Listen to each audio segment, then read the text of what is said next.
Implications of the laws of thermodynamics.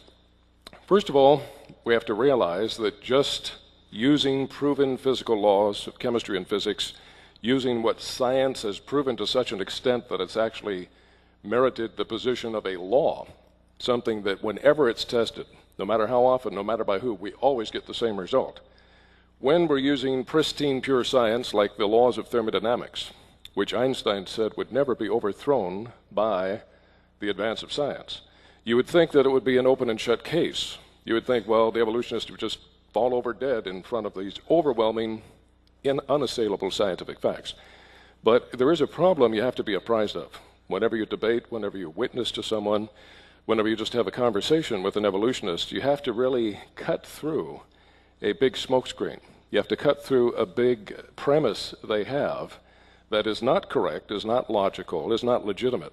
But you have to point that out to them and pray the Holy Spirit will help them to grasp that, because they start with a premise that basically says, no matter if all the evidence is against evolution, and all of it appears to support intelligent design, creation is religion by definition, and evolution is science, therefore we must go with science. And evolution wins anyway. So when we're dealing with origins, we're dealing with an emotional question. Whenever we deal with the question, who are we? Why are we here? What is our purpose and meaning and value in life? How do we determine what is right and what is wrong? And what is going to happen to us when we die? These questions really are tied up in the issue of our origin. If we're just mechanistic products of a mindless universe, then there really isn't any right and wrong. And when we ask the deep questions, who am I, why am I here, where am I going, the answer is, well, you're a nothing and a nobody, and you're not here for any real reason. You happen by chance, and when you die, that's it. You will rot back into plant fertilizer, and that'll be the end of you, and you'll never be conscious again, because evolution is purely materialistic, purely naturalistic. So it's an emotional question. Many people want to believe in God because such a belief, if true, offers a lot. Meaning, purpose, value, dignity, hope beyond the grave, the possibility of an eternal love relationship with an infinite being who loves us with a perfect love, the best of all possible worlds for eternity, if the God of the Bible is true and if his gospel is true. So many people, understandably, would prefer to believe that. And many evolutionists say, well, it's pie in the sky by and by. You're believing something because it sounds good and you'd like to believe it. But there are also people, such as our beloved evolutionists, who, when they're thoroughgoing evolutionists, they really don't want to believe in a God. That means there's somebody bigger and smarter than they are. Believe it or not, that bothers some people. They think they have a corner on all the knowledge. They think their intellect is the highest in the universe. They don't want somebody infinitely superior to them. And they certainly don't want such a powerful being to have the right to judge them for how they ran their life. That's a big issue. To them, that's their worst nightmare. That's the reality they hope is not true. And unfortunately, as the scripture tells us in Romans chapter 1, when men knew God, but they would not honor him as God, God's judgment on them was he turned them over to a reprobate mind. And although they profess to be wise, and although they may be wise in the things of the world, having multiple Ph.Ds, they miss the boat, because they miss the most important truth the human heart can embrace. If there is a God who made us, that is the purpose and meaning and destiny of our existence. And if you miss that, what shall it profit a man to gain the whole world and lose his soul? So it's an emotional question. Also, it's an unprovable question, because ultimately we cannot repeat history in the laboratory. The origin of the universe, the origin of life, the alleged evolution of an ape-like creature into a man, these make nice stories, but when it comes to scientific proof, we cannot repeat any history in a laboratory. It only operates in the present. Now, approaching the question properly, and by that I mean agree to use fair rules when you get into this discussion. And what do I mean by that? Don't allow them to define science in a self-serving way that makes them winners by definition. No matter what you say, no matter what evidence you present, they can say, well, sorry, the rule book says I win and you lose anyway. Now here we have, well, let's see, a quote from Richard Lewontin in his article, Billions and Billions of Demons, New York Review. He said that we're forced, not by science, but by our a priori adherence to material causes to create an apparatus of investigation. In other words, the rules of the investigation are such, and a set of concepts that produce material explanations, no matter how counterintuitive, in other words, no matter how apparently illogical or irrational, no matter how mystifying to the uninitiated. Moreover, that materialism is an absolute, for we cannot allow a divine foot in the door. Why? Because we can prove that there is no God? No, no scientist can prove there is no God. To prove that there is no God, you would have to be everywhere present to make sure he's not hiding somewhere in the universe, which means you'd have to be omnipresent, and you'd have to be knowledgeable of every fact that exists everywhere in the entire universe. Omnipresent and omniscience, those are characteristics of an infinite God. And you'd have to have those characteristics to prove that there is no God. But if you did have them, you would qualify as God. Therefore, you would be God. God would exist, and it's a self-refuting logical argument. You can't prove a universal negative unless you have universal knowledge, which they do not have, and science does not have.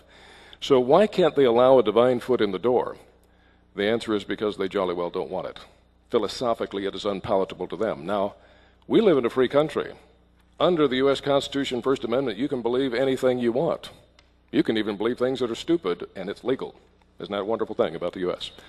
It's legal to believe in stupid things, but that doesn't make them true. That doesn't make them science. And if they want to believe this, I will defend their right in our free country, under our Constitution, to believe that if they want to as their religion, but they don't have the right to define it as science. Just because somebody supposedly died, some potentate died and left them the authority to redefine science. It doesn't quite work that way.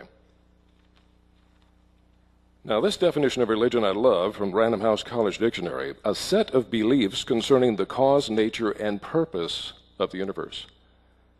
Materialism, naturalism, is the presupposition without possibility of proof by the scientific method that the whole of reality is naturalism. There is no supernatural dimension. There certainly is no supernatural creator. It is a set of beliefs concerning the cause, nature, and purpose of the universe that says it's all materialistic. It's all naturalistic. That is a religion. And as Brother Riddle pointed out so well, we already have a religion. We already have a faith. We don't need theirs. And we need to point out to them that what they have really is a faith. You know, if they want to be honest and say, I have this faith I'd like to share with you, I say, fine, I can understand that. But just don't call your faith science if it doesn't qualify as it. Don't mislabel it and expect me to accept that definition, because it's just not correct. It's not true. Now, here I quote this famous quote by Th de Chardin, often quoted by the greatest evolutionist of the 20th century, at least arguably so, Theodosius Dobzhansky. And he was fond of quoting this, and it says, evolution is a general postulate to which all theories, all hypotheses, all systems must henceforward bow, and which they must satisfy in order to be thinkable and true. Evolution is a light which illuminates all facts, a trajectory which all lines of thought must follow. That is what evolution is. Now, this is really one of the most astounding quotes I've ever confronted. Right at the beginning, it admits it's nothing but a general postulate. That's another word for a hypothesis. Not even something that's been proved, just something that people conjure up in their imagination and say, well, we can test it, but we don't know if it's true yet. But somehow this mere postulate or hypothesis has the power to say all world systems must bow before it.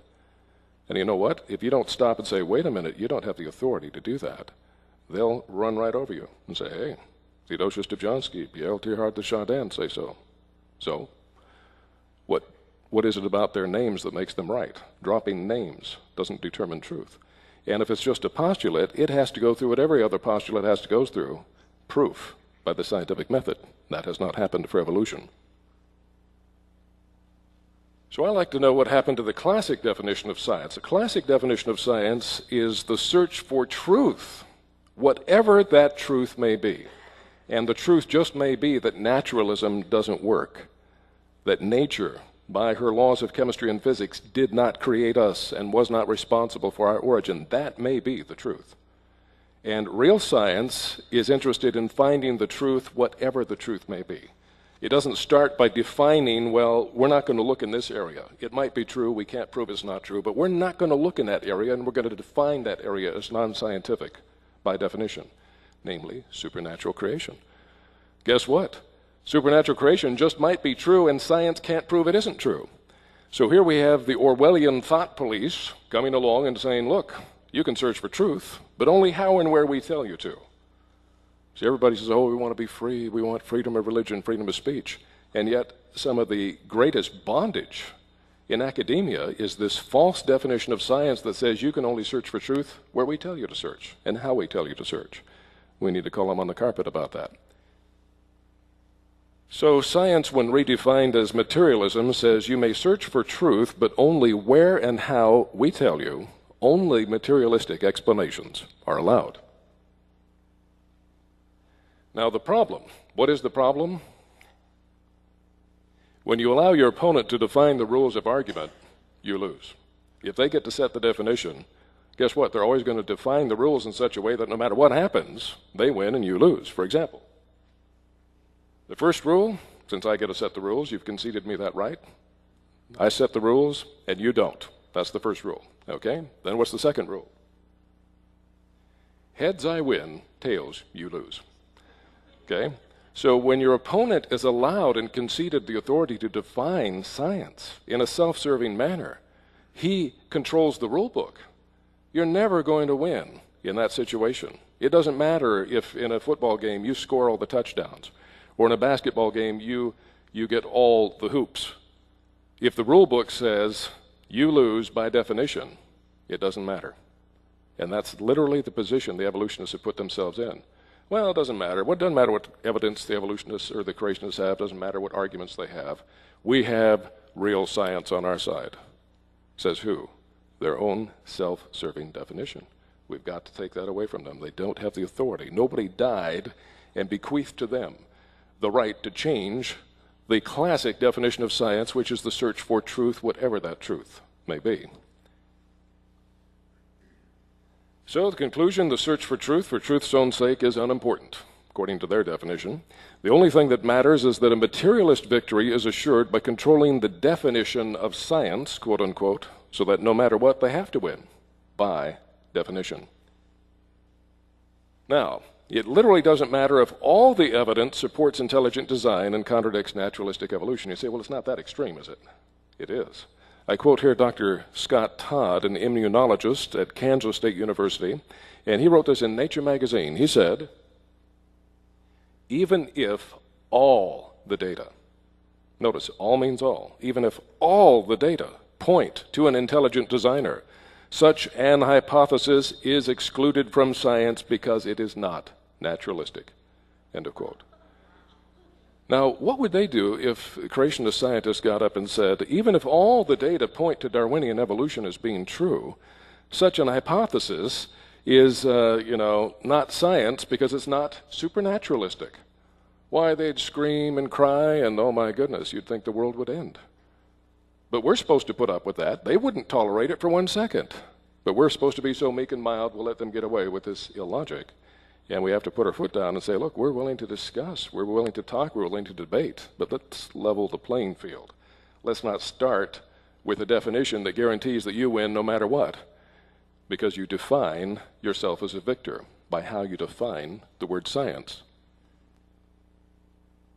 So is it science or just philosophical bias? I quote here the eminent evolutionist of the early 20th century, D.M.S. Watson. He said, evolution is a theory universally accepted not because it can be proved by logically coherent evidence to be true, but because the only alternative, special creation, is clearly incredible. So it's not what we can prove that counts, it's what we don't like that counts. Why is creation incredible? Because you can prove it's unscientific? Because you can prove it didn't happen? No. Well, then maybe it did happen. Oh, no, it's incredible. How do you know? Well, because we don't like it. And we'll define what is credible and rational based on what we prefer. Really? I thought we lived in a democracy where people can believe what they want and search for truth the way they want, you see. And that's the point we have to bring out. Everybody's for democracy. Everybody's for freedom of thought. And we need to point out Orwell has had his heyday with this type of science because they suppress freedom of thought under their definition. It's incredible by definition, even though they can't prove it's wrong. I quote here Sir Arthur Keith, another crusading evolutionist of the early 20th century. He said, "Evolution is unproved and unprovable." Amen, brother? I would agree. We believe it because the only alternative is special creation, which is unthinkable. In other words, we're not believing in it because we can prove it, we can't. It's just because the alternative is so distasteful, so unpalatable, so reprehensible, that we'd rather believe anything than believe that. Well, it's a free country. You can choose what you prefer to believe, but you don't have the right to say that belief system is science by definition. Now, this quote just about blows me away. By the way, the full references for these quotes are found in my book out there, Evolution on Trial, with evolutionists at the witness stand. But L.T. Moore, he brought it to the ultimate, what we call in logic, reductio ad absurdum, reducing the argument to its ultimate and logical yet absurd conclusion.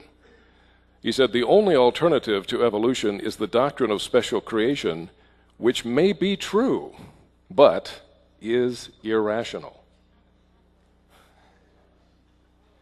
You got to ask the question, how can the truth be irrational? If the truth is irrational, how can we have any kind of intelligent or logical discussion about anything? Since, after all, anything we discuss that might be truth is also irrational. And why waste the time? Basically, the truth is that which exists as reality. That which exists as reality is simply the truth. How can that which exists as reality somehow be irrational? The only answer I can find is only a philosophical bias is given more importance than truth. But here we're supposed to be dealing with science. Science is supposed to have the upper hand. What we can prove by repeated experimentation and observation under controlled conditions in a laboratory, preferably, that's supposed to reign. But here we have seen over and over again, science has little to do with why some of the most eminent evolutionists in history have rejected creation out of hand. It doesn't fit their bias. And if they have to, they'll even say truth is irrational, because if that's the real truth, they don't want it. Much like the Jews said about Jesus, we will not have this man to reign over us. We don't care if he can walk on water, change the water to wine, raise the dead. We don't care. We don't like him. He's not the kind of Messiah we want. And many evolutionists say, well, it may be true, but we don't want it. We will therefore call it irrational and proclaim ourselves the victors because we're rational, we're scientific by definition. What a charade. What a sad thing. Now, is there a double standard regarding intelligent design? I think so. You know, if an archaeologist dug up clay tablets in the Middle East with the Gilgamesh epic written down in beautiful cuneiform, and he brought this in and said, oh my goodness, look at this ancient epic story of this great flood. Wow, boy, a society that was really, gifted in literature and writing produced this. Well, there'd be no brouhaha about that. Everybody would accept, yeah, certain types of design like that don't happen by wind and rain and erosion on clay. Doesn't produce the Gilgamesh epic in cuneiform. Doesn't happen, at least not in our scientific experience. But that same argument is what the creationists use. The type of design, and particularly the linguistic complexity we find in all living organisms at the molecular level, information is the key to information storage and retrieval and actualization and utilization. It's all about information systems that interface with one another and cooperate with one another. And yet information is, based on everything we know in real science, something that only arises, as far as scientific observation is concerned, by intelligent authorship. Never by time, chance, natural laws of chemistry and physics. All the experiments have failed for more than half a century, since the landmark experiment of Stanley Miller in 1953. Yet, in spite of decades of abject failure, the evolutionists still are there, because in their book they can't lose. After all, the rule book says they win, even if all the evidence is against them. You have to understand that mindset, or you will get very frustrated in trying to converse with them. But say we have, this idea, well, you can't never invoke, intelligent design is by definition religion. It is by definition not science. Everything must be explained in terms of naturalism. So we tell our college students we're going to go out and look at this phenomenon.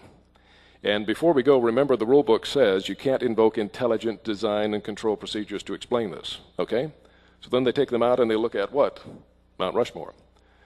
Now they'd look at that and say, well, gee, 4 presidents' heads carved in granite.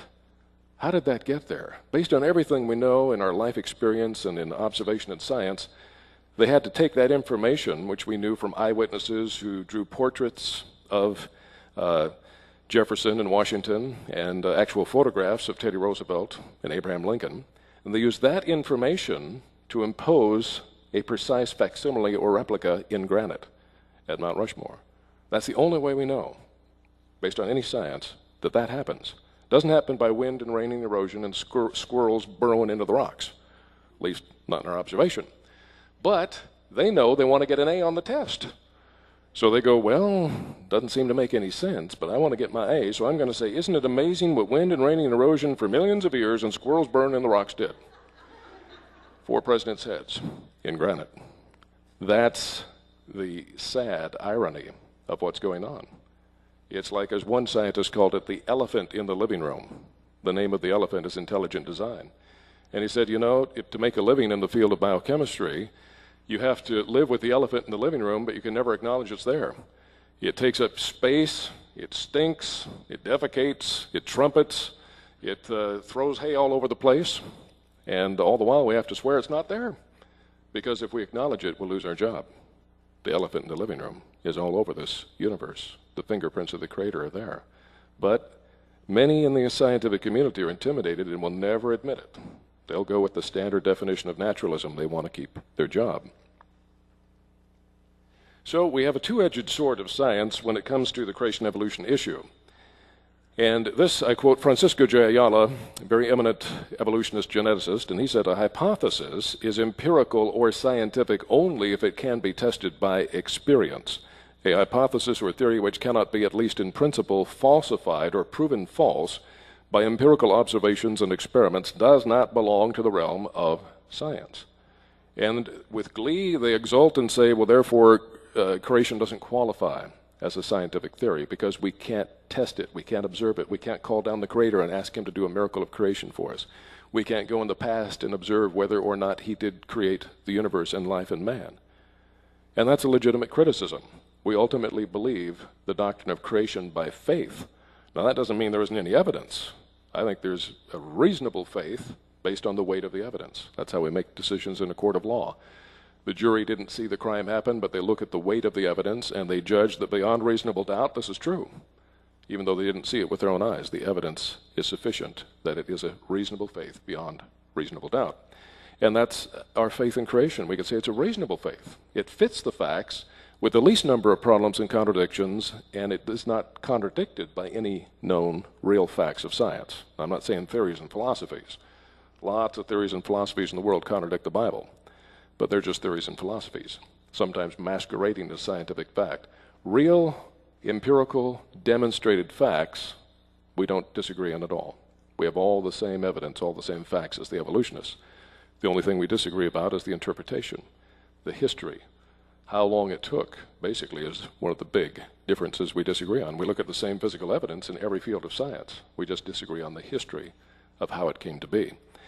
Now, this double-edged sword cuts the other way because, although we can't prove creation by the scientific method, neither can we prove the evolutionary theory.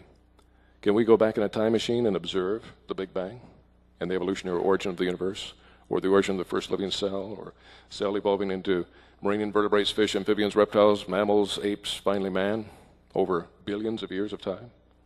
No, we can't observe it. And by his own definition, if you can't falsify it by observation, and we can't do that to evolution on the broad scale, because we can't repeat history in the laboratory, then it does not belong to the realm of science by their own definition. It's not a question of which one is faith and which one is scientific fact. It's a question of which faith fits the facts the best with the least number of problems and contradictions. That's the best we can do. With any historical question, science is limited in what it can tell us. Okay. Now I quote here L. Harrison Matthews, eminent British biologist, member of the Royal Society, a fellow of the Royal Society, actually they call them, and he was so eminent he was asked to write the introduction to the 1971 edition of Charles Darwin's famous book, The Origin of Species. They probably regretted asking him because he was a very honest scientist, and he said some amazing things, which I quote here. He said, "In accepting evolution as a fact, how many biologists pause to reflect that science is built upon theories that have been proved by experiment to be correct, or remember that the theory of animal evolution has never been thus proved?" And in the broad scale, that's absolutely true. We can't see a family, order, class, phyla change into another. Limited variation within distinct families, species, genus, yeah, we've seen that. Creation explains that, predicts that. But the big changes define Darwinian evolution, and no experiment has ever proved that it ever has or even could happen. He continues, saying, "The fact of evolution is the backbone of biology, and biology is thus in the peculiar position of being a science founded on an unproved theory." Oh, heresies in the halls of biology, but he's being honest about it. It's an unproved theory. It's not a fact. It is, he says, and this is a good question that ought to be asked in our textbooks. By the way, is it a science or a faith? Good question. Belief in the theory of evolution is thus exactly parallel to belief in creation. Both are concepts which believers know to be true, but neither up to the present has been capable of proof. And neither will be in the ultimate scientific sense unless we can invent a time machine and literally go back and observe what really happened. We can't do that. Therefore, it's circumstantial evidence. Well, what does that mean? That means we have to compare the creation and evolution issues as scientific models rather than scientific theories. Okay? A scientific theory is a theory that can be put to the test and proven true or false. You can't do that in the broad scale with either creation or evolution. It's ultimately a matter of faith, but they can be examined as scientific models. Okay? A scientific model is simply a conceptual framework that's used to correlate and make predictions and correlate the evidence. And the model that can correlate the evidence with the least number of problems and contradictions and make predictions that fit the real world, then that theory is most likely the correct one. And that's where you have to leave it. This theory makes more sense. The weight of the evidence is with it. We therefore put our faith in that as being the most reasonable faith. That's the best we can do in this area. Now, when we define the creation-evolution controversy in the terms of models, conceptual frameworks, creation wins hands down. Evolution is contradicted by all kinds of known facts of chemistry and physics and experimental data. Contradiction upon contradiction upon contradiction. There aren't any facts that actually contradict the concept of special creation. Now notice predictions. Evolution predicts. And Julian Huxley said, indeed, the whole of reality is the self-transforming power of evolution, going to ever and ever greater levels of complexity. So from inanimate particles, we get complex biochemicals, which then organize into a living, reproducing cell. And that goes all the way up to man. And then supposedly man is continuing to evolve and is going up and up and up and up. Now, if this were true, we would predict that we ought to be able to find in nature some inherent intrinsic property of matter and energy that drives it to ever higher levels of complexity. No such intrinsic property of matter has ever been observed or proven. Thus, no law exists to describe this phenomenon. Exactly the opposite tendency of matter and energy has been observed over and over again without fail, so much so that it is embodied in a law. The second law of thermodynamics, the law of increasing disorder, increasing entropy, increasing loss of available free energy, converting into dilute, unavailable energy that although it's there, it cannot be harnessed for useful work anymore. So, what we actually see in the real world, as defined in the second law, is something you would expect if creation is true. If creation took place, then an omnipotent creator created things perfect and complete. They didn't have to go in this upward progress to reach perfection. It was created with perfection at the beginning. Therefore, it couldn't go any higher than perfect. You wouldn't expect any higher upward movement like evolution predicts, and indeed we don't see that. However, things can go down from perfection, especially if the Creator, as He has revealed, has instituted a bondage of corruption and decay. Now, I don't think that means that God put the second law there at the time of the curse. I think the second law is there for a good reason. If we didn't have the second law in operation, certain chemical processes wouldn't work, we couldn't digest our food. That would be pretty miserable, okay? Talk about indigestion, whoa. So you also wouldn't be able to walk without slipping and falling on your face, because as you walk, you generate heat, which dissipates according to the second law. You have to have friction. Without the second law, you wouldn't even be able to walk without slipping all over the place. So there's good reasons for that second law to be there, but the Bible says a bondage of corruption and decay. I believe there was an offsetting principle of God's providence there, as there was with the children of Israel. Remember, as they wandered in the desert 40 years, it said during all that time, their clothes didn't wear out, their shoes didn't wear out, and their feet didn't swell. Does that mean the second law wasn't there? No, I think it was there. It was just that God was offsetting its effects with his law of preservation, with his providence, his miraculous upholding of his sovereign purpose in that situation. I think when the curse came, God withdrew some of his providential grace, and this natural law was now a bondage, because there's no more an offsetting principle as there was for the children of Israel. So the law, I believe, has always been there, and the law is necessary, but degeneration is what we see, and that fits the idea of creation and a curse. And that is what we observe, and we never observe the opposite, which is necessary for evolution to be true on this broad scale, both universally and biologically. Now, the second law of thermodynamics sounds formidable, but it's something we're all too familiar with. Basically, the law of degeneration over time. With time, things tend to fall apart and go to pot. Our clothes wear out, our cars wear out, our houses wear out, we wear out. We get old and die. It may have a big name, but we're all too familiar with the bondage of corruption and decay formalized in the second law of thermodynamics. With time, things tend to go from a state of high free energy to loss of available free energy and entropy, and from complexity to disorder and simplicity. Now, the all-important thing, the implications of the laws of thermodynamics. Now, the second law is the law of increasing disorder, increasing loss of free energy, increasing entropy over time. Entropy being defined as randomness, disorder in a system, or dilute energy, the loss of free energy into dilute energy that's there, but it cannot be harnessed anymore. Now, the first law is the law of mass energy conservation. Thanks to Einstein, we know that matter is a kind of a form of energy, a kind of a coalesced energy. So it's all energy out there. But the first law says that no matter what happens, whether things blow up or burn down or things get transported, whatever reactions happen in the universe, the books always balance. You never have more energy at the end or less at the end of any transformation than you had before. There's always this conservation. The books balance always the same amount of energy that you started with. That means the first law states that matter cannot be created or destroyed. Energy cannot be created or destroyed ultimately in that sense. The matter and energy remains constant. It can be transformed, but the amount remains constant. So that means that the quantity remains constant, according to the first law. However, the second law says that the quality does not remain constant. The quality degrades over time. And that's what's being shown here. The universe is running down irreversibly according to the second law.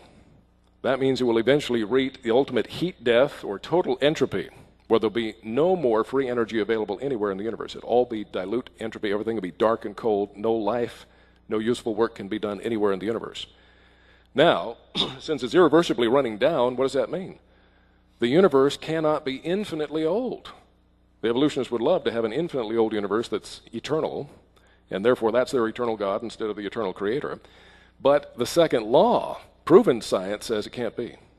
Because it's running down, it will reach an end. It hasn't reached the end yet. It therefore cannot be infinitely old, or it long since would have been at maximum entropy. And no life, and no evolution, no nothing could exist. So the second law clearly shows the universe must have had a beginning when something or someone put that free energy there that is now running down irreversibly. So the second law says the universe must have had a beginning, but the first law says it could not have begun itself by natural law. Why? Because matter and energy cannot create or destroy themselves, not by natural law. So we must have a beginning, but the universe can't begin itself by natural law. What do we need? Something supernatural, something transcendent to the limitations of space and time and natural laws, something like an omniscient, omnipotent creator who transcends all these limitations and who is eternal and therefore had no beginning, therefore needs no cause to explain his origin.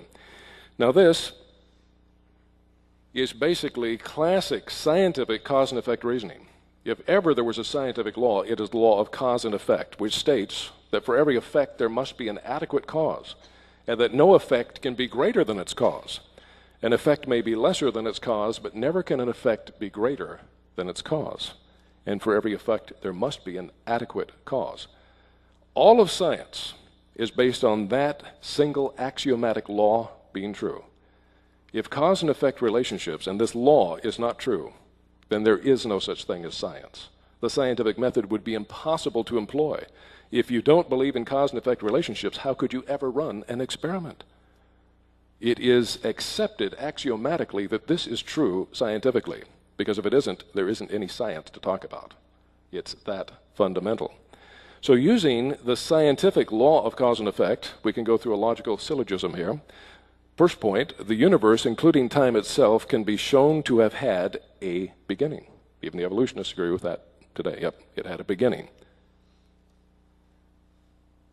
Secondly, it is unreasonable to believe that something could begin to exist without a cause. The universe, therefore, requires a cause. Okay? Nothing illogical so far. The evolutionists, there we go, cast a demon out of this now and then. The evolutionists inevitably say, yeah, but where did God come from? And that, of course, is an illogical question.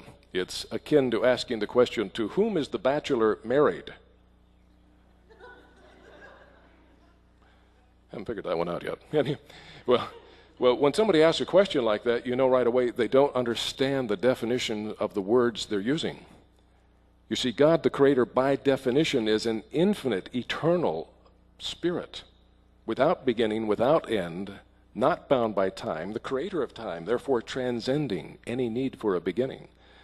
So, God as creator of time is outside of time, since therefore he has no beginning in time. Remember, only something that has a beginning requires a cause to explain its existence.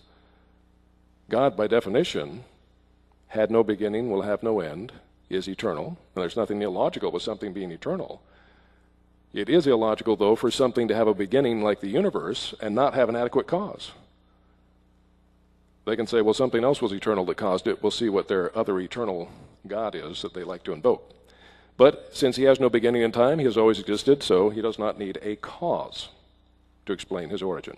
He had no origin, therefore no cause is required. Now, that doesn't sit well with many evolutionists. I think we've already figured that out by what we've looked at. But let's take a look at some classic cause and effect reasoning with what we actually observe in the universe. The first cause of limitless space must be infinite. The first cause of endless time must be eternal. The first cause of boundless energy must be omnipotent. The first cause of universal interrelationships must be omnipresent. The first cause of supreme complexity must be omniscient or all-knowing. The first cause of moral values must be moral. The first cause of spiritual values must be spiritual. The first cause of human responsibility must be volitional, or having free will. The first cause of human integrity must be truthful. The first cause of human love must be loving. And the first cause of life must be living, because no effect can be greater than its cause, and every effect must have an adequate cause.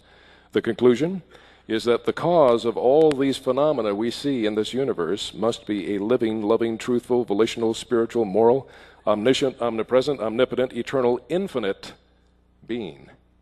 Does that sound familiar to anybody? Yeah, he's written a book. It's called the Bible, his love letter to man.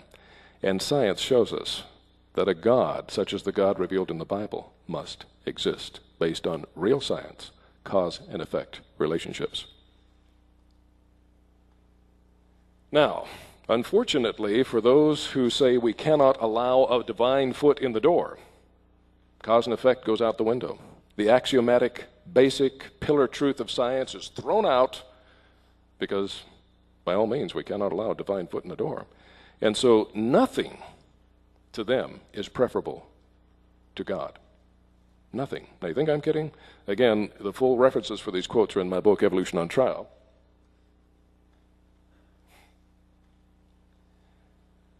Alan H. Guth and Paul J. Steinhardt, a couple of notable evolutionists in cosmology, they say this: It is tempting to go one step further and speculate that the entire universe evolved from literally nothing.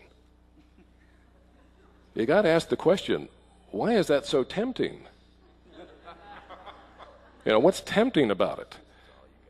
If everything came from nothing, then what does it mean when we ask the questions, who are we, why are we here, where are we going? Well, we came from nothing. I guess we're worth nothing, and we're not going to nothing. And nothing is the answer on all the Jeopardy questions. Nothing. Okay. But it's tempting, not because of science, not because of cause and effect law, but because of the philosophical presumption of naturalism. Edward Tryon, he said, and I quote, that our universe had its physical origin as a quantum fluctuation of some pre-existing true vacuum or state of nothingness. Wow, that almost sounds eloquent. It's not very logical, though, because when you look up the definition of nothing in the Collegiate Dictionary, it reads something like this: that which does not exist.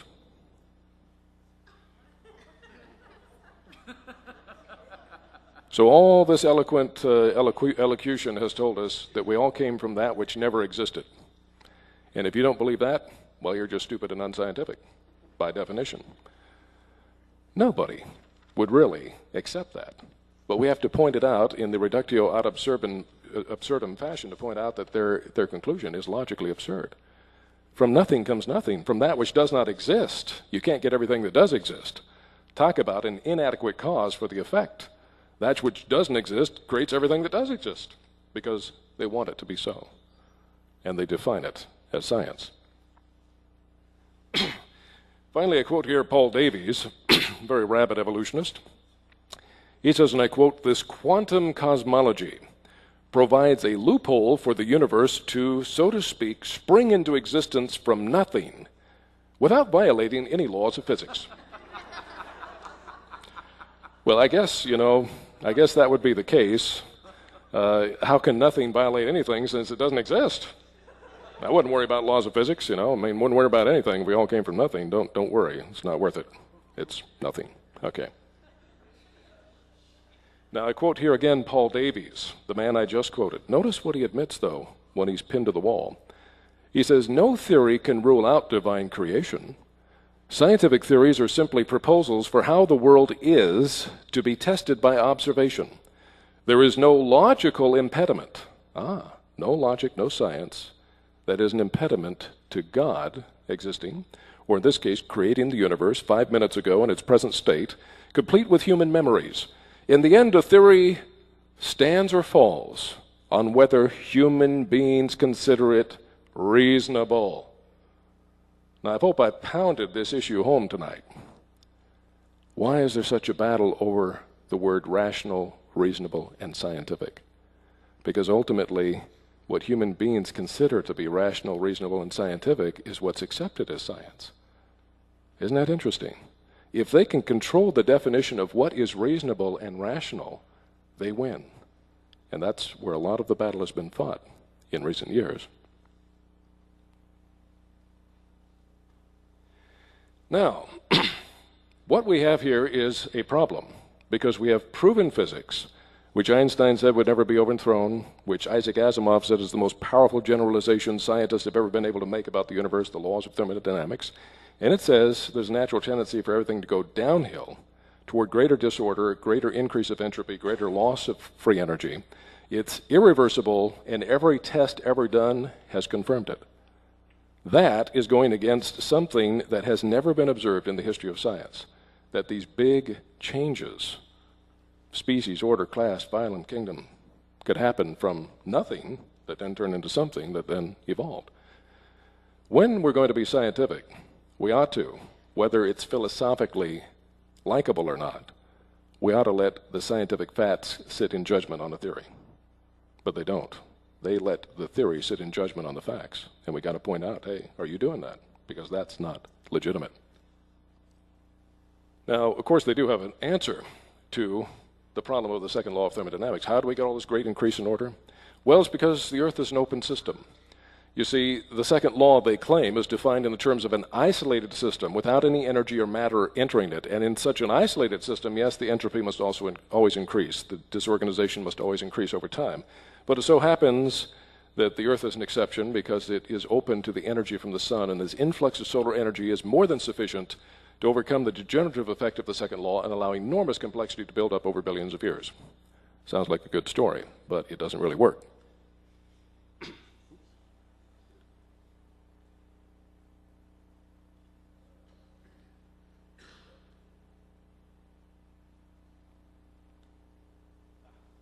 There we go. It actually worked. Now, I quote here the Harvard scientist, or at least he was a scientist at Harvard when he wrote this for Chemical and Engineering News back in the 80s. He said, ordinarily, the second law is stated for isolated systems, but the second law applies equally well to open systems. Now, think about that. Is that true? Obviously, it's true. Obviously, where did we test and prove the physical law known as the second law of thermodynamics? Did we test it here on Earth?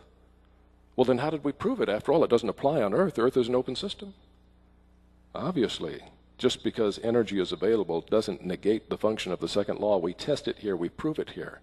Obviously, things rot, rust, and corrode and corrupt, and everything is going downhill in spite of the fact that we live in an open system. This a child could understand. It doesn't matter if the system is open. The question is, what is it open to? And if it's only open to raw energy, you're still going to get degeneration over time. Now, if all we needed was the sun's energy, as they claim, to get a system more complex than any machine man has ever created, a living, autonomous, self-reproducing cell, far more complex than any machine we've ever made, then we ought to be able to do a lot of things a lot easier. Why expend the energy? You know, if we want to get water to flow uphill, liquid water to flow uphill, can we just say, well, the sun's energy is there, and that energy is sufficient to push it uphill? The answer to that question is, well, yes and no. The energy is there, but unless it's harnessed and directed, that water will still flow downhill. You can watch it for millions of years if you want. If you could live that long, it'll always flow downhill because the law of gravity dictates it. But the law can be overcome, not made to disappear, but overcome if you have a solar-powered pump that converts the solar energy into electrical energy, which then runs an electric pump, and then with plumbing pushes water uphill against the force of gravity. Energy is necessary to do that, but it's not sufficient in and of itself. Big difference between something being necessary and being sufficient. In its raw state, it is completely inefficient and insufficient because it's not converted to usable form and it's not specifically directed. Now, say we want to get a standard 3-bedroom house and garage. We could dump all the building material out in an open field. We can measure the sun's energy reaching the site. We measure all this energy and we go, my goodness, after millions of years, we not only got enough energy to build this house, we could build all the cities in the world, many times over. Lots of energy. But as we sit there for millions of years, you know what's going to happen? It's going to rot and rust and corrode into dust. Why? Because of the second law. It's not going to build itself a house. Even though the energy is there, it's useless unless it can be harnessed and specifically directed. Now, say we have a solar-powered robot who's got solar cells on his body that convert solar energy into electrical energy. He has a complex computer that can read a blueprint, and he thus is able to convert solar energy into useful kinetic energy. He reads the blueprint, the directing program, and he takes the random building materials and he builds the house according to the specification of the blueprint. Then you can cause these random building materials to become a more complex structure, a house. However, in a real sense, you don't have any more complexity there than what you started with. Is the house more complex than the blueprint from which it was made? Arguably not, because all that specification, all that information is in the blueprint. All this did was put it in physical form, but it's the same information.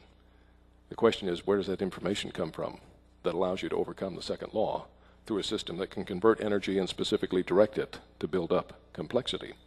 Well, on the Earth, living organisms can do this. Photosynthesis converts solar energy into chemical energy. Take a little seed, it can grow into a huge redwood tree because it meets the criteria. Energy conversion and directing program with the DNA blueprint. Now here we have a souped-up Mustang with over a 2,000 horsepower engine, counter-rotating props, kind you find in the Reno air races. I'd love to take a ride in one of these because it's got all the necessary criteria. But one thing I wouldn't want to do is take a ride in one of these. If my friend said, Tom, I've got an airplane and it's on this slope, and just jump in and we'll push it off the cliff and we'll fly, I'd say, wait a minute. We've got 5 minutes? Is that what you're saying? Yes, okay. Running out of time here, got to go fast. Okay. I would say no, because you don't have all the criteria.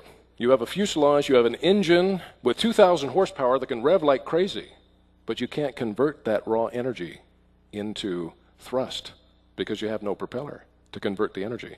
You have no wings for aerodynamic lift, allowing you to overcome the law of gravity through the law of aerodynamics. You have part of the criteria, but you don't have enough. And I'm not going to fly on that airplane. The evolutionists are trying to take us on a ride, saying that we can overcome the second law without meeting all the criteria. Now, worse yet, of course, is that on the primitive Earth, ultraviolet light, as Brother Riddle pointed out, would be destructive, not only of single cells, which it would kill in less than 1/3 of 1 second. It breaks the chemical bonds and destroys DNA, RNA, ribosomes, and proteins, the necessary macromolecules of life. If you lay out in the sun too long, you'll find out it's not good for you. Even with filtration by ozone, you get terrible skin sunburns and skin cancer. So they tell you, don't do that. Here, the sun is the savior. The sun makes the impossible inevitable, and yet on the primitive Earth, the sun is the villain. Without ozone, that raw energy, like the bull in the china shop, would destroy the chemical building blocks of life. How can it be that an open system is the answer when actually it would destroy any possibility for a naturalistic origin of life?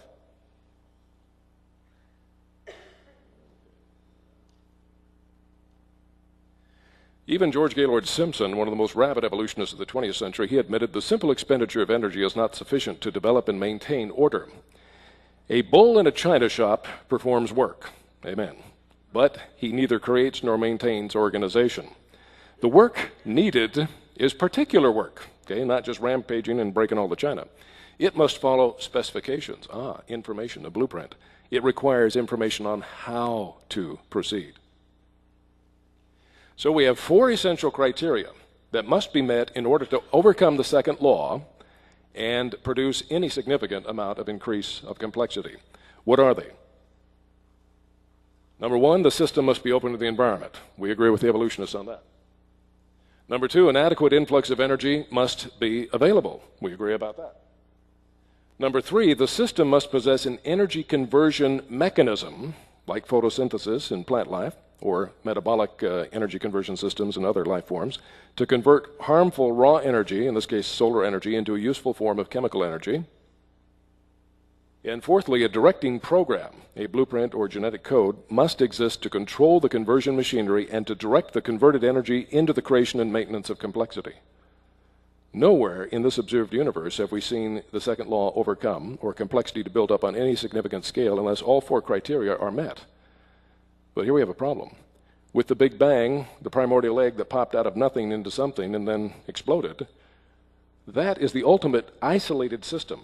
There isn't any other matter or energy outside of it to come into the system.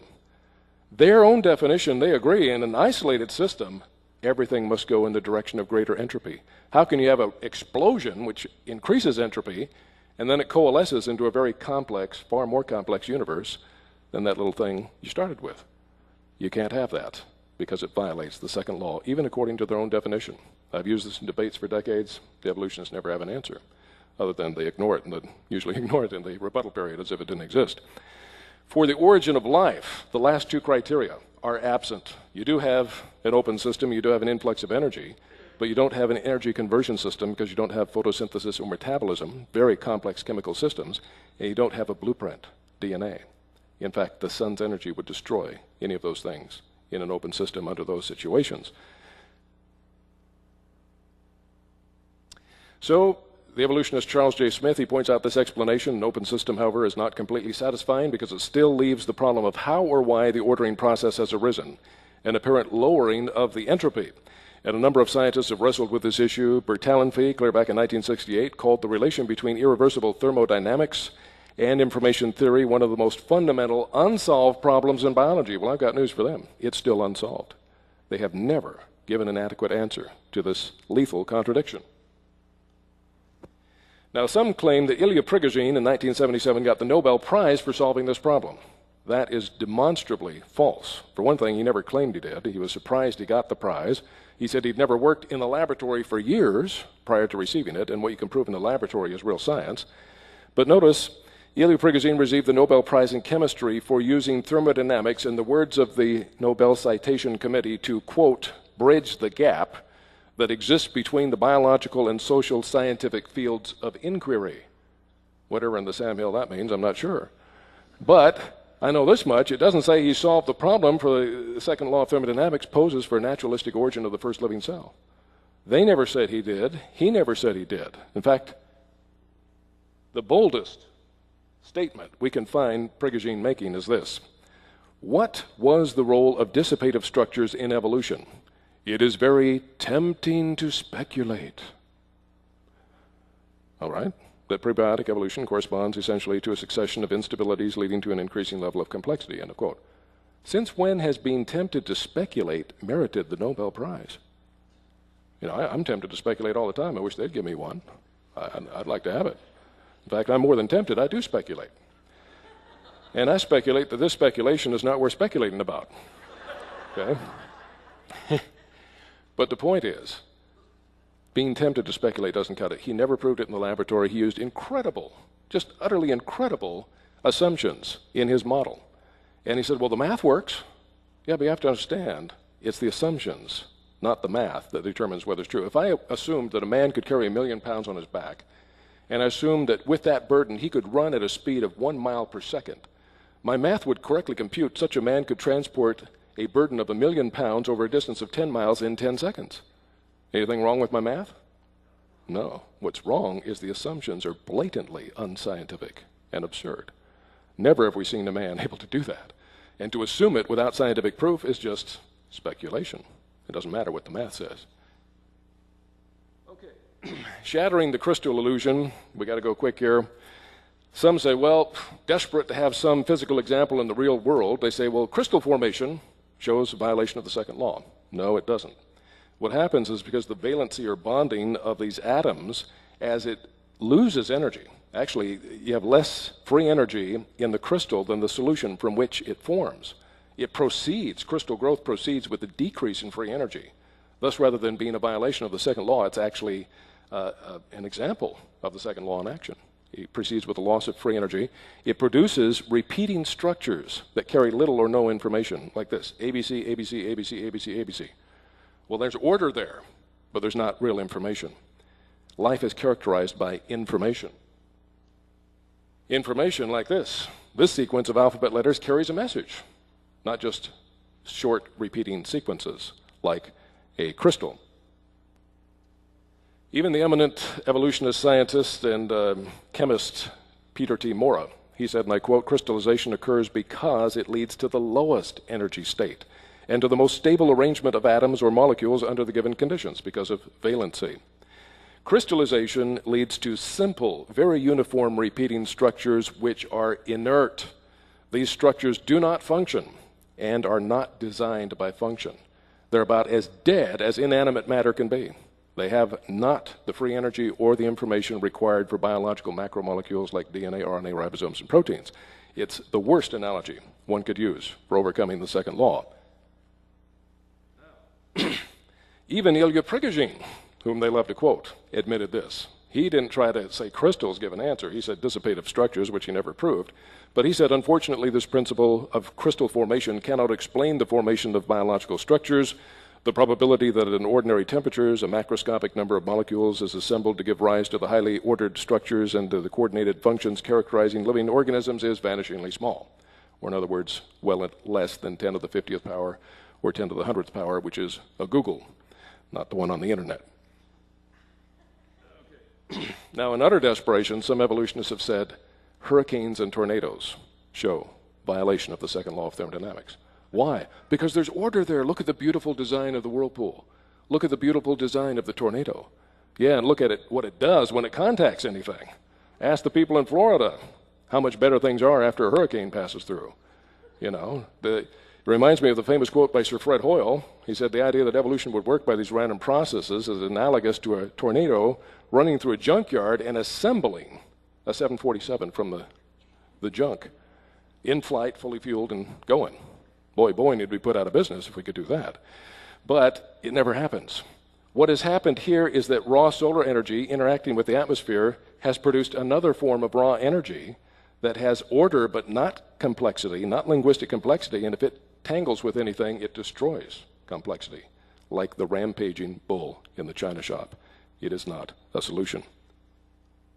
So, in conclusion, if you could figure this out, you are brilliant. You are more astute and intelligent than many of our physicists today who are blinded by their philosophy and cannot see the simple argument.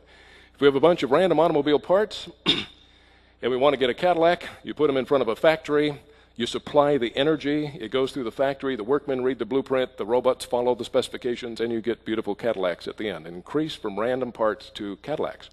If we have random chemicals, life has the energy conversion systems and blueprint to take those random chemicals and make replicas of itself, exceedingly complex systems, but it meets the criteria.